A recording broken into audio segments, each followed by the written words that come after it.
15 kilometers from the city center, Schiphol, one of the world's busiest airports. More than 600 aircraft take off or land here every day. Sunday, October 4th, 1992, 2:40 p.m. An aircraft enthusiast takes this footage of an Israeli El Al 747 cargo plane arriving from New York. The jumbo will load up and refuel before flying to Tel Aviv in Israel as flight El Al 1862. 3 p.m. Loading begins, supervised by Jerry Plettenberg, El Al's operations officer. Today's cargo includes consumer products, but some boxes are labeled dangerous goods. Jerry has a good idea what's inside. On El Al cargo flights, he's seen a huge range of military hardware. Apache helicopters, radar equipment, aircraft wings, missiles, jet engines for F-16 and F-15s. All these weapons supply the Israeli military, which is locked in a 45-year-old conflict with Palestinian militants. The ongoing crisis makes El Al a top target for Arab terrorists. 7 years ago, gunmen opened fire on El Al check-in queues in Rome and Vienna, killing 19 people. The airline stays on permanent alert for more attacks. Armed security guards keep a close watch on all its planes and personnel. And before loading, all freight passes through a pressure chamber to detonate any bombs planted by terrorists. 5:20 p.m. Flight 1862 has passed security checks. Now the crew arrive for their pre-flight inspection. The 747 is 13 years old, but it still has at least 5 years of useful service before retirement. 59-year-old Captain Yitzhak Fuchs is in command. Like many El Al pilots, Fuchs is a combat-hardened veteran of the Israeli Air Force. He's got 25,000 pilot hours under his belt. Flying alongside Fuchs are flight engineer Gedalia Sophia and co-pilot Arnon Ohad, the rookie of the crew. Just 32, he's been flying jumbos for less than a year. Flight 1862's takeoff will be supervised by air traffic controller Henriette Van Openen. It was wonderful flying weather. You could see to the end of the world. All the flight paths in and out of Schiphol pass over densely populated areas of Amsterdam. Under one of them lies the Belmer suburb, 13 kilometers to the east. At its heart, the sprawling Groeneveen apartment block. It's home to almost 2,000 people. Among them, Marlene Treidemann, a nurse, and Guillermo, her son. Every day planes would come over. You got used to that after a while. Guillermo will celebrate his 17th birthday in 5 days' time. He's a typical teenager, into pop music and martial arts movies. But today, he's been to church with his mother. The Treudemann's home is on the 5th floor of the Groeneveen block. Marlene and her husband Stanley are originally from Suriname, a former Dutch colony in South America. Graciela, their 14-year-old daughter, is a popular girl who's doing well at school. Always laughing, always happy. A positive word for everyone.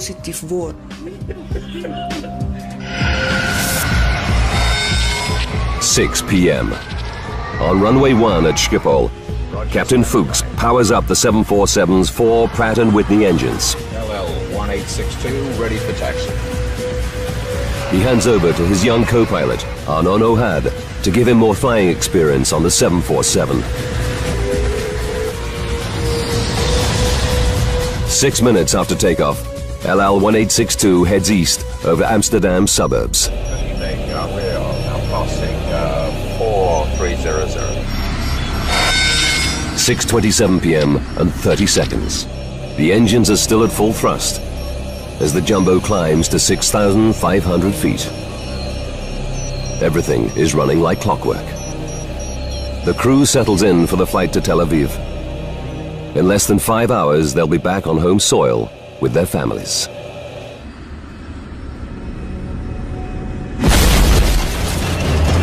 Suddenly, a terrifying jolt rocks the plane. It starts to lose altitude and rolls violently to the right.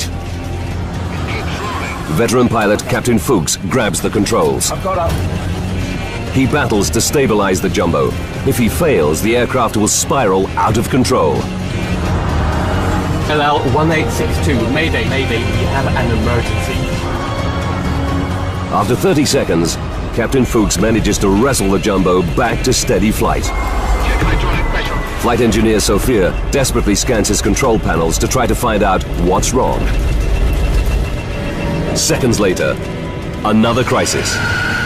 The instruments reveal that both engines on the right wing are out of action. It's a pilot's nightmare. Captain Fuchs must get back to Schiphol for an emergency landing. Fast. He tells co-pilot Ohad he needs the airport's longest runway.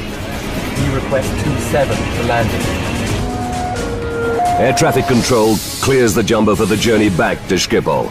In that case, heading 360. 360 the heading. Roger.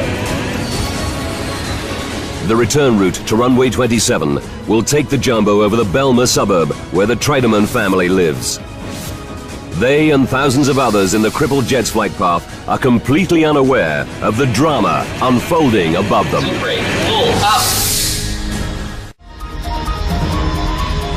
LL-1862, a fully loaded 747 cargo plane, is badly damaged and rapidly losing height. LL-1862, Mayday, Mayday, we have an emergency. 6:30 p.m. Fire crews race into position at Schiphol Airport, where the jumbo is due to arrive in less than 10 minutes. The 747 must make a descending turn over Amsterdam to reach the correct altitude and line up for runway 27. Its final approach will take it over the Groeneveen apartment complex, where the Treidemann family lives. Marlena and Stanley decide to visit a friend nearby. They tell their children, Guillermo and Graciela, they'll be back soon.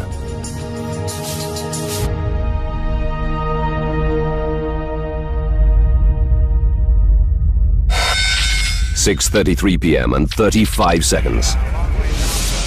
Descend to 2,000 feet. Air traffic controller Henk ter Brakke clears the stricken jumbo to land at runway 27. Okay, you have around 13 miles to go to touchdown. Speed is all yours. The 747 is 2 minutes from the Belma suburb. Marlena and Stanley are halfway to their friend's apartment. It's a typical Sunday evening. Many people are at home with their families. It was very relaxed outside. You could hear the children playing. You could see the people on the walkways.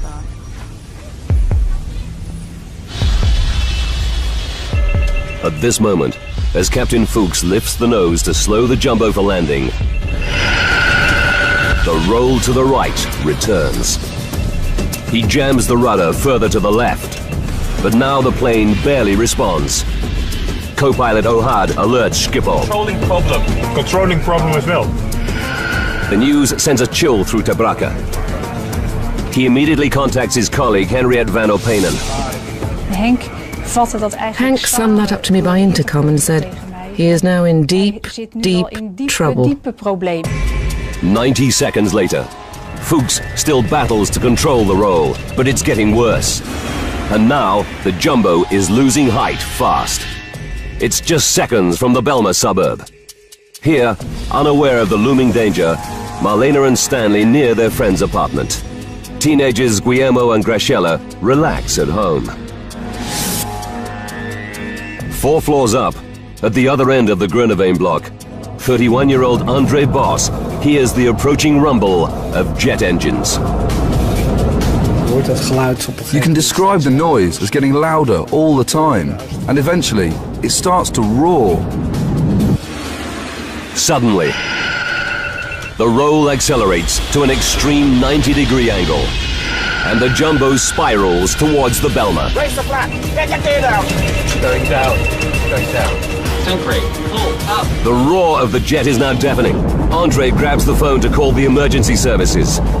Seconds later, a nightmare unfolds just meters from his home.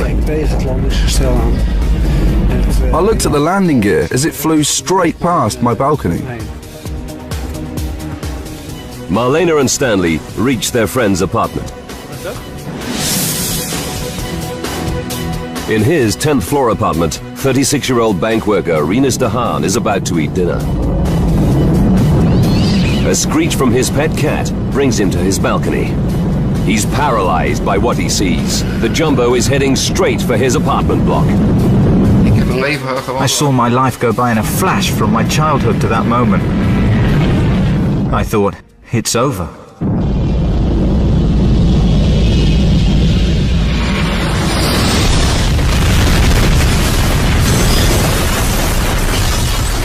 "6:35 p.m. and 42 seconds.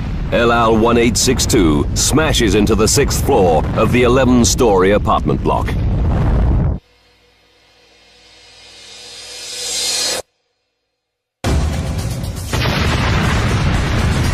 I heard a huge noise. It was as if a door slammed closed, like a bang. The impact knocks Rinus unconscious. Burning aviation fuel rains down onto dozens of apartments.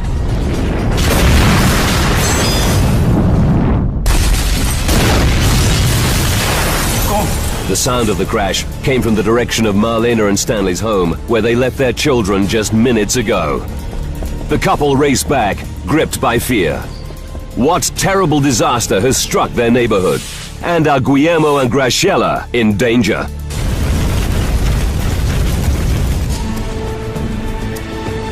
El Al 1862, a 747 freighter laden with cargo, smashes into the 6th floor of an apartment block in Amsterdam.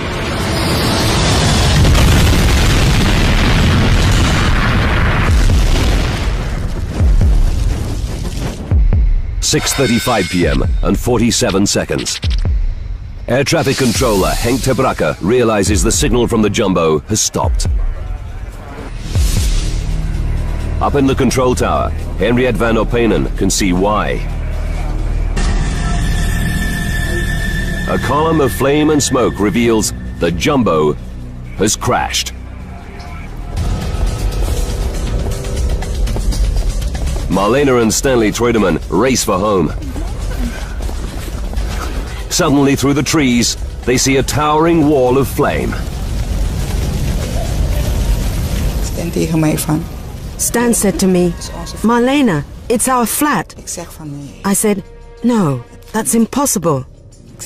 He said, "Marlena, our children, our children." He was screaming.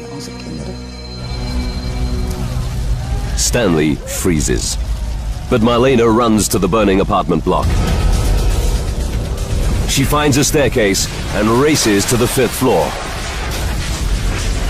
I was only thinking, I need to find my children. I need to find my children.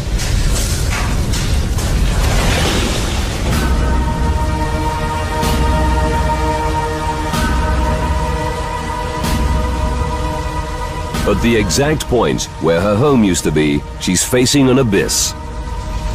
A burning hole. I couldn't believe that my house was gone. I stood there and thought, no, I'm dreaming.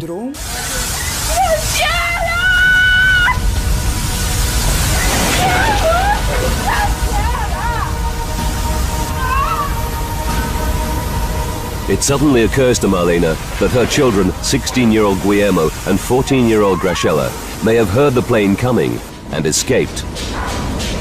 She starts a frantic search for them.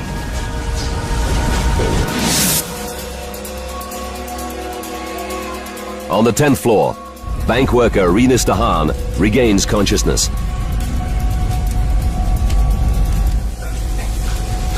He staggers to his front door. To his horror, It won't budge. Shockwaves from the crash have shifted the frame and jammed the door shut.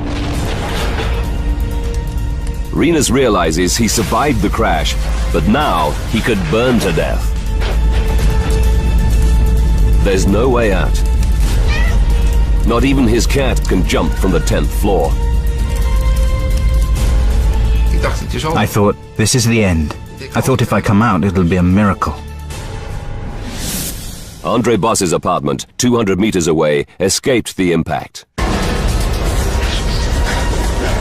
Now he rushes to the crash site to see if he can help. What you see is the enormous heart of the fire. You see flames come out of every house.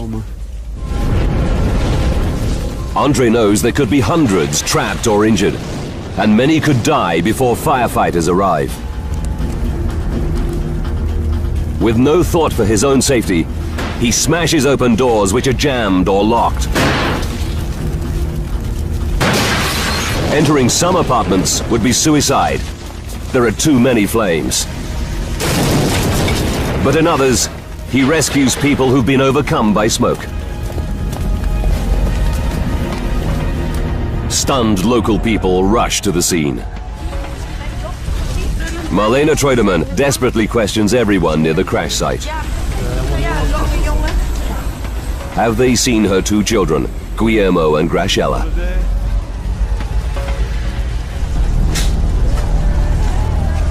Still trapped in his 10th floor apartment, Rinus de Haan feels the temperature soaring as the blaze rages outside.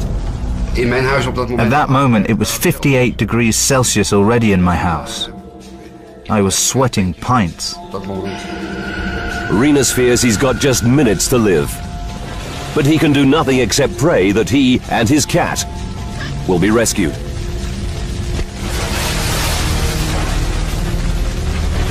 Just when he thinks he's about to pass out, neighbors break in. They rush him from the inferno in the nick of time.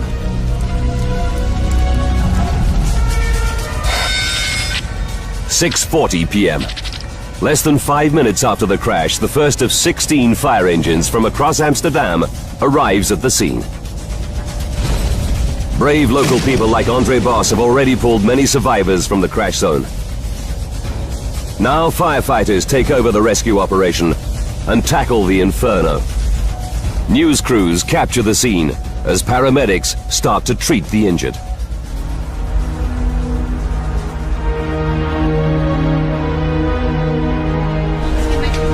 "50 minutes after the crash, Marlene still searches for her children. But no one has seen them. The terrible truth starts to sink in. She said goodbye to Guillermo and Graciela less than an hour ago and promised to be back soon. Now, all hope of seeing them alive again is fading. At that moment, I felt as if I was dead myself. I felt as if I had died inside. Why did this have to happen? Why did my children have to go?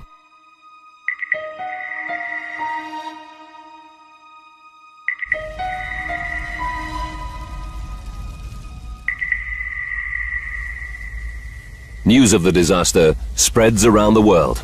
As many as 200 may be dead tonight after the worst air disaster ever in the Netherlands.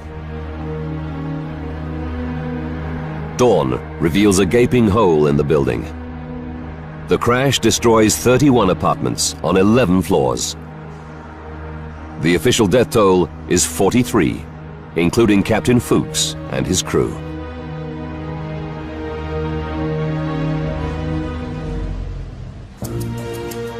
The Netherlands Aviation Safety Board quickly mobilizes 8 investigators. Frans Earhart is a senior member of the team. He's a former fighter pilot with 20 years' experience as an air accident investigator. But now he's facing his worst nightmare. Je hoopt het van niet. You hope it'll never happen, but then it does happen. A large plane in the middle of a residential area with many victims. What triggered Holland's worst air disaster? And why did the 747 fly steadily for 8 minutes after the Mayday, only to nosedive without warning into a crowded apartment block? Now, by rewinding the events of that fateful day, and by going deep into the investigation, we can reveal what really happened to LL1862. Advanced computer simulation will take us where no camera can go, into the heart of the disaster zone. In that case, heading 360, 360 the heading. Earhart checks recordings from air traffic control at Schiphol. They reveal that co-pilot O'Hard reported losing power in both engines on the right wing. Number 3 and number 4 engine inoperative. Investigators know that 2 engines failing at the same time is almost unheard of.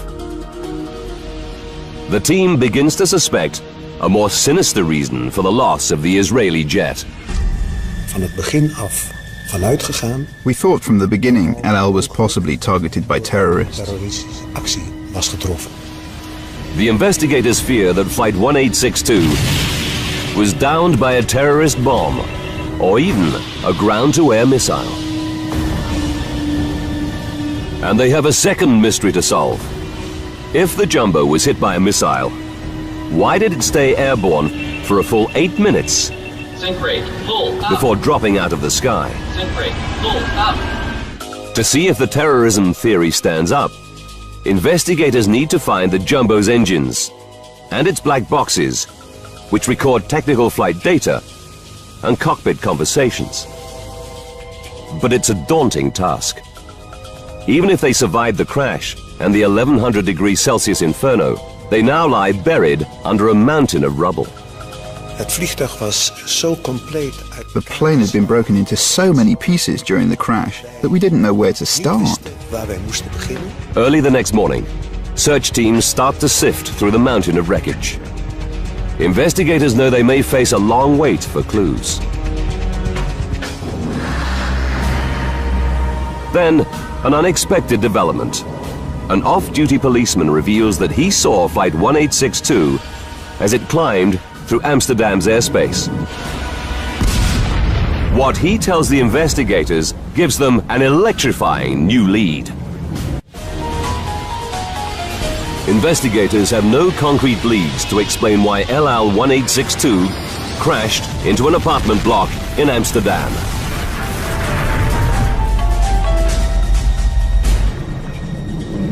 Then, Jan Kaspers, a detective with the Amsterdam police, tells them an extraordinary story. On the evening of the disaster, he and an old friend were enjoying a yacht trip on Gooimeer Lake, 10 kilometers east of Amsterdam. Their boat was moored right beneath LL1862's flight path from Schiphol Airport. At 6:27 p.m., they're preparing dinner. Suddenly, they hear a loud bang. Wat was dat? Gasexplosie. Kaspers rushes onto the deck. In the sky, he sees a 747. Beneath it, 2 objects are falling away. At first I thought they were parachutes. And just as they were above the treetops, I realized that they might be airplane engines. It's a startling revelation. Air crash investigator Frans Earhart immediately orders a team of divers to search Gooimeer Lake. Recovering the engines could solve the mystery. It's now clear to investigators that the 2 right-hand engines didn't simply fail. Number 3 and number 4 engine inoperative. They sheared off completely. Unable to see the engines from the cockpit, the crew had no idea what had happened. Now there's a new mystery facing the team. What could rip 2 5-ton engines off a 747 simultaneously? The case for a terrorist ground-to-air missile or bomb now looks compelling. To prove this theory, investigators must recover the engines from the bottom of Gooimeer Lake and examine them for clues. against all the odds, after just a few hours of searching, a diver gets a lucky break. He spots a massive chunk of aircraft debris. The team quickly identifies it as the outer engine from the 747's right wing. And there's another key find on land near the lake. Pieces from a 10-meter stretch of the same wing's leading edge. It's the team's first chance to find out why the engines fell off. They rush the wreckage to their labs. Scientists swab the engine and the chunks of wing for traces of the chemicals used in explosives. They examine the metal surfaces for the telltale micro-pitting caused by blast fragments. It takes 2 days. The analysis draws a complete blank. Investigators can find no evidence of an explosion, nor any other clue to why the engine broke away. It's a dead end. Now the investigators' only chance to solve the mystery is to find the 747's inner engine, in the hope that it holds the key, or to locate one of the plane's black box flight recorders at the crash site. The Dutch Navy joins the search for the inner engine. It deploys 2 specialized salvage vessels, sonar, and more divers. But after 2 more days, they find nothing. The investigators are worried. With every passing hour, crucial evidence is slipping away. The water would start corroding the parts, and because of that, we were keen to find it as soon as possible. The news is equally bleak at the crash site. Search teams can find no trace of either of the 747's critical black boxes. To make things worse, there's another setback. Within 24 hours of the crash, the mayor of Amsterdam ordered diggers and bulldozers to clear the site. He's under huge public pressure to recover bodies as quickly as possible. Earhart and his team are powerless. Their only option is to follow the debris to its new home, an Amsterdam garbage dump. It seems a hopeless task. Then, after 3 days, Earhart is in his Amsterdam office when he gets a call. It's good news. One of his team has found the 747's flight data recorder. We were very happy. At last we could take a step forward in our investigation. This black box records all the aircraft's critical technical data. It could prove the breakthrough they so desperately need. But when they open it,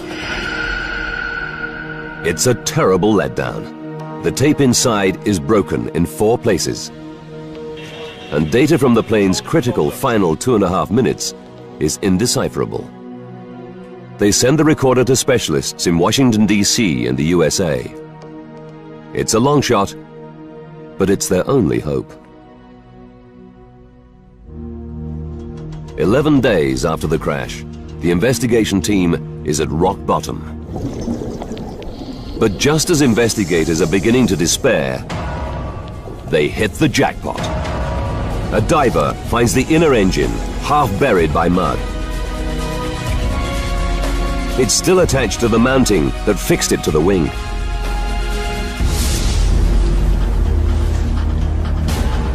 Earhart and the team are excited but cautious.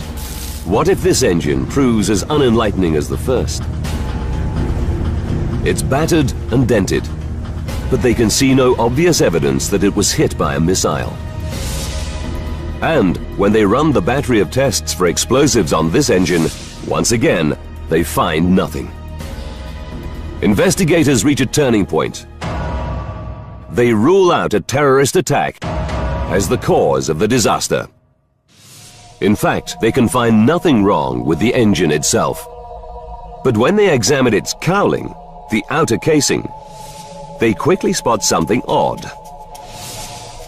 A dent, and on it, smears of black paint. Where did it come from? they send the paint for analysis. But they must still find out why the inner engine broke away in the first place. Since the engine was still fixed to its mounting, the separation must have occurred at the point where it was fixed to the wing. The team studies the 747's engine attachment system. 4 fittings hold the engines to the wing. At the heart of each is a 14-centimeter long hollow steel bolt called a fuse pin. The fuse pins are strong enough to take the load of a 5-ton jet engine at full thrust. But in some circumstances, they're actually designed to fail. If an engine suffers a crisis, like a mechanical seizure or a bird strike, it can vibrate violently. If the vibrations get too severe, the engine might tear itself free, destroying the wing with dire consequences. To prevent this, investigators know that all 747s have a damage limitation system. When vibrations reach a critical point, the fuse pins are engineered to snap, allowing the engine to fall away harmlessly. But there's no sign that the inner engine suffered a crisis. So the team must consider a chilling possibility. Did something go terribly wrong with the fuse pin system that led to catastrophe? The team examines the mounting that fixed the inner engine to the wing. They focus on what's left of the 2 central fittings which carry the bulk of the load. The fuse pins they held are both missing. But on one fitting, investigators spot something intriguing. The top of the lug that held the fuse pin has snapped off. Did this happen when the engine hit the lake, or earlier? Metallurgists examine the brake and make a dramatic discovery. The stress markings are not typical of a violent impact. They reveal that the lug snapped because it was overloaded. They realize this can only have happened if the fuse pin inside broke at one end. This would transfer significant stresses and twisting forces onto the lug at the other end, making it give way. Fuse pins are designed to break at both ends if the strain on the engine reaches a critical point. Earhart believes that a partial failure can only mean one thing: metal fatigue in the fuse pin. It's a startling new theory. Could metal fatigue in the engine's fuse pins be at the root of the disaster? But Earhart knows the inner engine would only shear off if both central fuse pins failed. To prove their theory, investigators will have to find the missing fuse pin from the other central fitting. The chances of finding such a tiny part in Gooimeer Lake are remote. Earhart's only hope that a significant fragment was still attached to the wing when the jumbo crashed.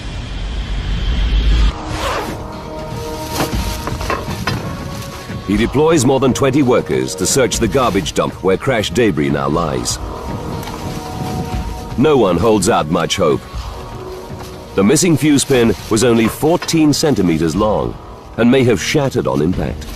Looking for the essential parts of the wing mounting was like looking for a needle in a haystack. 48 hours into the search, they have still found nothing.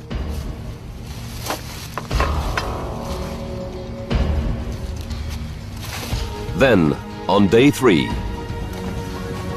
one of the team spots a piece of metal half hidden by garbage. It's part of the missing central fitting from the inner engine. And against all the odds, there's a chunk of fuse pin still inside. Investigators know it may be their last chance to solve the mystery behind the disaster. They begin scanning the fragment under an electron microscope as soon as it arrives from the rubbish dump.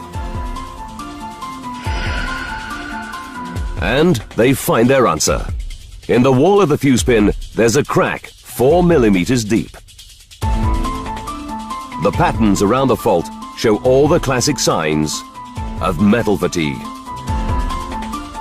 The flaw started along machining grooves in the hollow pin's central bore. It's the breakthrough the team have worked so hard to reach. They already know that metal fatigue made one of the inner engine's 2 critical central fuse pins fail.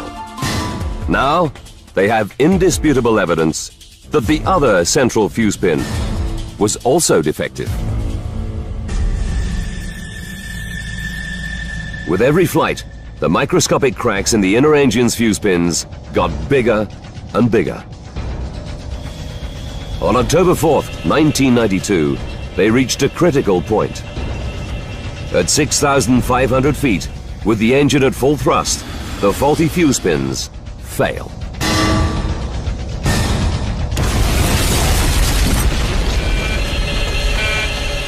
But the investigation team still has to explain why the 747's outer engine came off as well.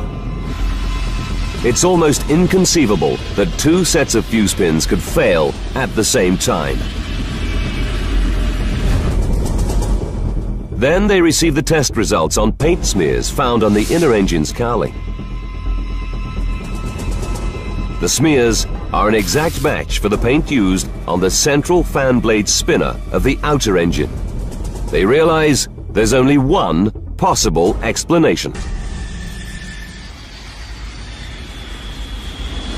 The inner engine was at full thrust as the plane climbs. So when it shears off, it doesn't fall harmlessly away, it shoots forward. A split second later, it falls back, and by sheer chance, strikes the outer engine, smashing it off the wing. The impact also rips away a 10-meter stretch of the wing's leading edge. Investigators now know that a freak accident caused 2 engines to fall off Flight 1862. Mayday, mayday.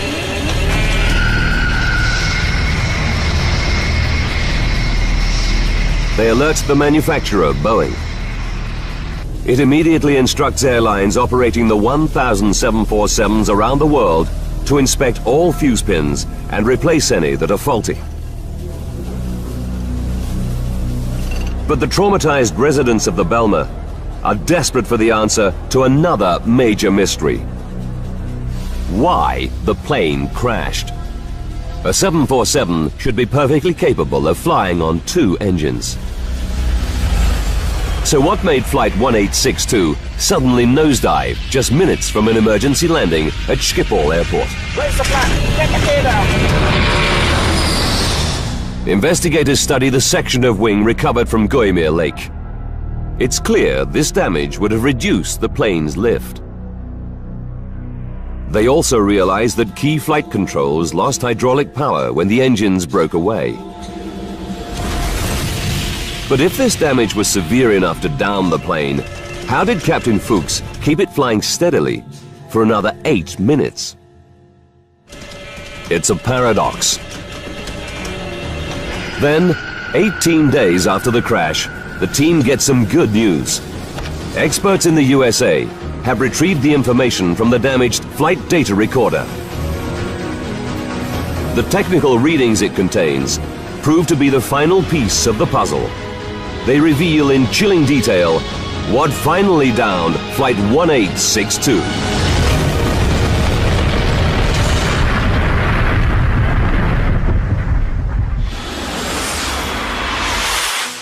Investigators know that metal fatigue caused one engine to shear off LL 1862 and smash off a second engine. The incident also destroyed a section of the right wing's leading edge and disabled key controls. Mayday, mayday, we have an emergency. But the damage was clearly not severe enough to down the plane immediately. Why did it suddenly spiral out of control a full 8 minutes after the Mayday call?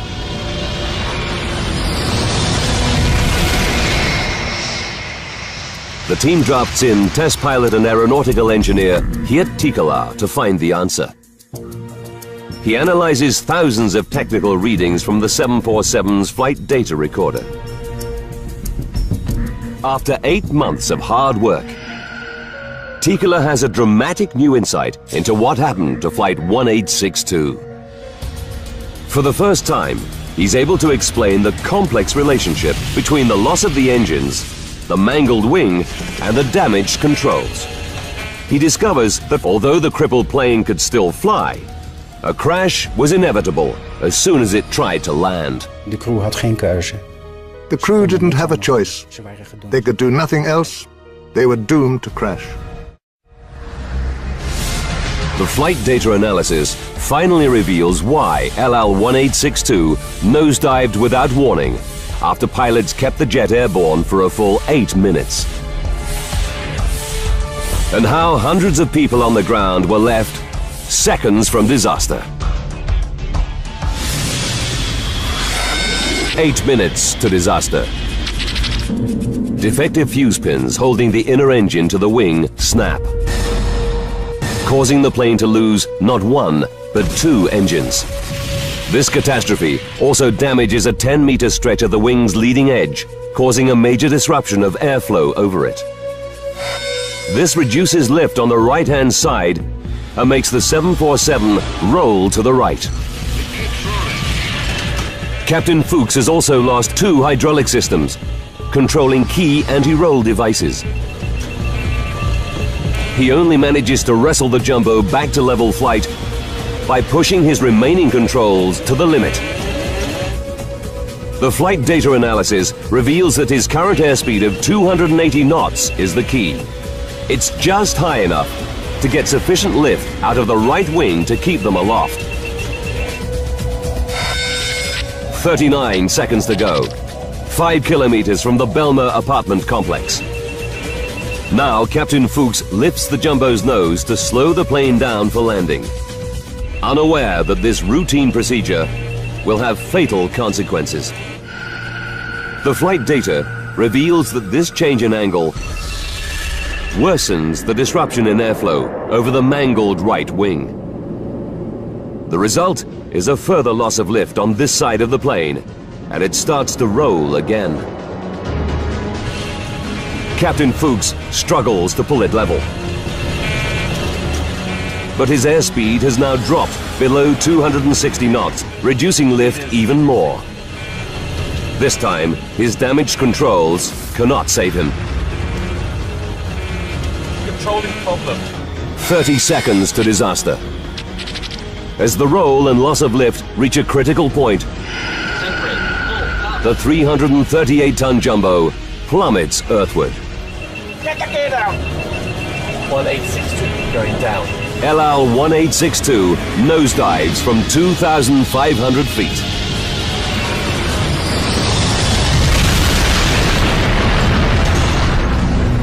Microscopic faults in 2 14-centimeter long components lead to the death of 43 people.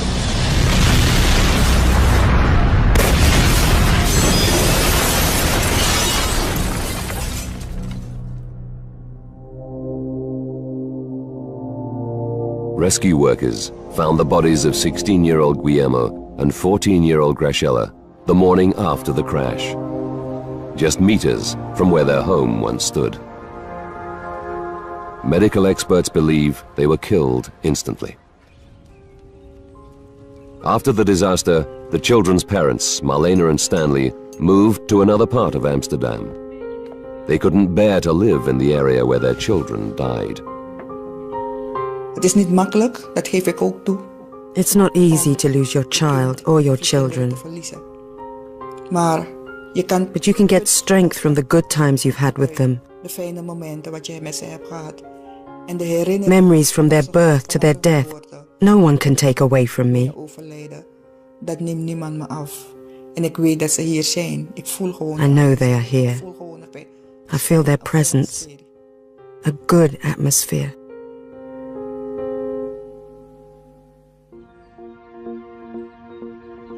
The apartments in the crash zone were demolished.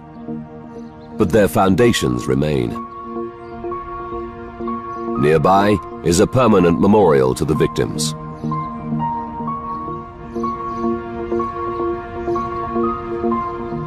But the disaster also leaves another legacy. Boeing goes on to strengthen all 747 engine-to-wing attachments, including fuse pins. It also rolls out a more stringent inspection regime with new ultrasound testing to detect metal fatigue. The changes brought about by the Schiphol crash make